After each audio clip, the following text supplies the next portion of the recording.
Hi friends, whipping ക്രീമിൽ stick ഉപയോഗിച്ച് നല്ല മനോഹരമായ ഫ്ലവേഴ്സ് എങ്ങനെ ചെയ്യാം എന്നുള്ളതാണ് ഇന്നത്തെ വീഡിയോയിൽ. ഞാനതിൻ്റെ ചെറിയ നോസിലാണ് എടുത്തിരിക്കുന്നത്. ചെറിയ റോസ് ഫ്ലവർ ചെയ്യാൻ വേണ്ടിയിട്ട് 2 ടയർ കേക്ക് സ്റ്റാക്ക് ചെയ്യാൻ ഉപയോഗിക്കുന്ന സ്റ്റിക്കുണ്ടല്ലോ, ആ സ്റ്റിക്കാണ് ഞാൻ എടുത്തേക്കുന്നത്. അതിൻ്റെ കൂർത്ത ഭാഗം അതെടുത്തിട്ട് ഈ വീഡിയോയിൽ കാണുന്ന പോലെ ഒരു സൈഡിൽ നിന്ന് മറ്റേ സൈഡിലേക്ക് നമ്മൾ ആ സ്റ്റിക്ക് റൊട്ടേറ്റ് ചെയ്ത് കൊടുത്ത് ചെറിയ ചെറിയ ഫ്ലവേഴ്സ് എടുക്കാം. ചെറിയ ഫ്ലവേഴ്സ് ചെറിയ നോസിൽ വെച്ച് ചെയ്യാം, വലിയ നോസിൽ വെച്ച് വലിയ ഫ്ലവേഴ്സും ചെയ്യാൻ പറ്റും. സിമ്പിളായിട്ട് ചെയ്യാൻ പറ്റും, എളുപ്പമാണ്. ചിലരുടെ ഫ്ലവേഴ്സൊക്കെ ഞാൻ കാണാറുണ്ട്.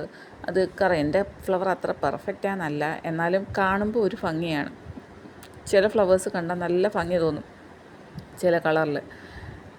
ഇതിപ്പോൾ ചെറിയ നോസിൽ വെച്ച് ചെയ്തേക്കുന്നതാണ് ഈ കുഞ്ഞു ഫ്ലവർ വന്നിരിക്കുന്നത്. പക്ഷേ ക്യൂട്ട് ഫ്ലവേഴ്സാണ്. റിയൽ ഫ്ലവർ വെക്കുന്നതിൽ എളുപ്പം.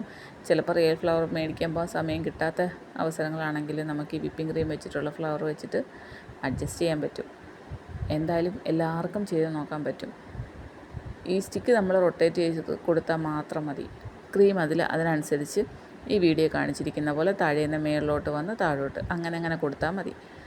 കറക്റ്റായിട്ട് റോസ് ഫ്ലവറിൻ്റെ ഡിസൈനിൽ അത് കിട്ടുകയും ചെയ്യും. 3-4 പെറ്റൽ കൂടുതൽ ചെയ്യാതിരിക്കുന്നതായിരിക്കും ബെറ്റർ. ചെറിയ ഫ്ലവർ ആകുമ്പം വലിയ ഫ്ലവറായിട്ട് വേണമെങ്കിൽ അതിനനുസരിച്ച് പെറ്റൽസ് ചെയ്ത് കൊടുക്കാം. നല്ല ഭംഗിയായിട്ട് നമുക്ക് ചെയ്തെടുക്കാൻ പറ്റും. കുറച്ച് തവണ പഴയ നമ്മുടെ ഈ ബാലൻസ് വന്ന ക്രീമൊക്കെ ഉണ്ടെങ്കിൽ അത് വെച്ചിട്ട് ജസ്റ്റ് ഒന്ന് കുറേ തവണ ട്രൈ ചെയ്ത് നോക്കി കഴിഞ്ഞാൽ പെർഫെക്റ്റായിട്ട് ഇത് കിട്ടും. പിന്നെ ക്രീം നല്ല സ്റ്റിഫായിരിക്കണം, അത് പ്രത്യേകം ശ്രദ്ധിക്കണം. ക്രീം നല്ല സ്റ്റിഫായിട്ടിരിക്കണം, എങ്കിൽ മാത്രമേ നമ്മൾ ഉദ്ദേശിക്കുന്ന രീതിയിൽ ഫ്ലവർ നിൽക്കത്തുള്ളൂ. അല്ലെങ്കിൽ സ്റ്റിക്കിൽ നിന്ന് തന്നെ അത് ഒഴുകി ഇറങ്ങി താഴോട്ട് ഇനി പോരും. ഇതിപ്പോൾ എനിക്ക് വന്നിരിക്കുന്ന ഒരു ബ്ലാക്ക് ഫോറസ്റ്റ് കേക്കിൻ്റെ ഓർഡറാണ്. അതിൽ ഞാനൊരു ഡിസൈൻ്റെ ഒരു ഫ്രണ്ട് ചെയ്ത് തന്നെ മോഡൽ കാണിച്ചപ്പോൾ കസ്റ്റമർക്ക് അത് ഇഷ്ടപ്പെട്ട് അങ്ങനെ ആ ഡിസൈനാണ് ചെയ്തിരിക്കുന്നത്. പിന്നെ അതിനകത്ത് അവർ കസ്റ്റമർ പറഞ്ഞത് വെച്ചിട്ട് അവർക്ക് അവിടെ ഒരു സൂപ്പർമാൻ്റെയോ അങ്ങനെ എന്തെങ്കിലും പിക്ചർ വേണം എന്നാണ് പറഞ്ഞത്. അപ്പോൾ അതിനനുസരിച്ചുള്ളൊരു പിക്ചർ ഞാൻ ഒട്ടിച്ചിട്ടുണ്ട്. എന്തായാലും എല്ലാവരും ഈ ഫ്ലവർ ഒന്ന് ട്രൈ ചെയ്ത് നോക്കണം. എന്നിട്ട് തീർച്ചയായിട്ടും അഭിപ്രായങ്ങൾ അറിയിക്കണം.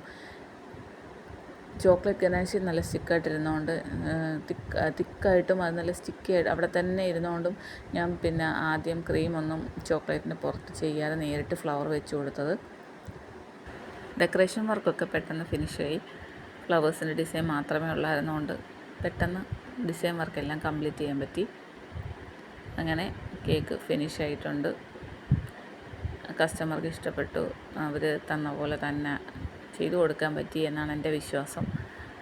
അങ്ങനെ എല്ലാവരും ഈ ഡിസൈനൊന്നും ഈ രീതിയിൽ ഫ്ലവർ ചെയ്യുന്ന ഒന്ന് ട്രൈ ചെയ്ത് നോക്കണം. Okay, by.